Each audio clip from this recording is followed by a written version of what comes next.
I come from a family that frankly is used to suffering the consequences of policies and not used to making them. So I don't have an answer as to where I would rank the president. I can tell you the reality, though. I can tell you the reality that we are seeing inside of the state of Maryland.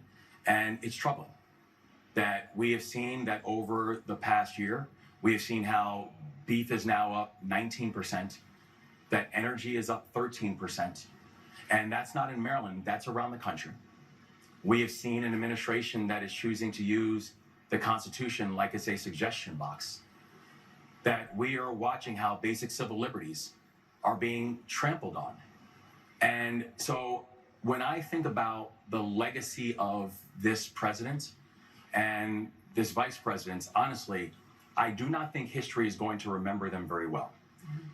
But the thing that also concerns me is for the people who are just sitting quiet, for the people who are not using their voice in this moment, for the people who think that if we just sit quiet, that the beatings will stop, I think history is going to remember them even worse.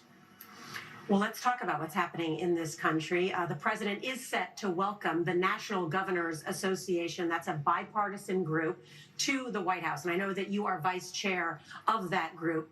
And yet President Trump has said that you are not invited because, in his words, you're, quote, not worthy. Why do you think President Trump has singled you out?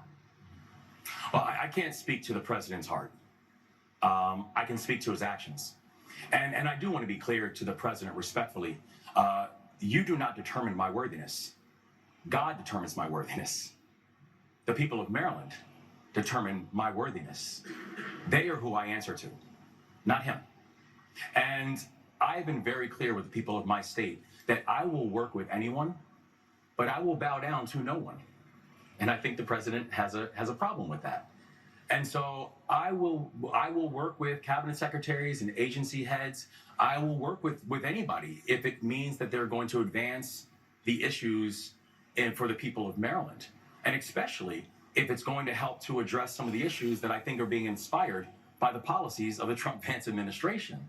But if the point of the meeting that he singled me out and told me I'm disinvited from, but if the point of the meeting is to turn it into name calling or to follow what he did in this most recent tweet, which is full of lies and it's ignorant and it's unhinged, if the point of the meeting is that, then my answer to the president is very clear. Nah, I'm good.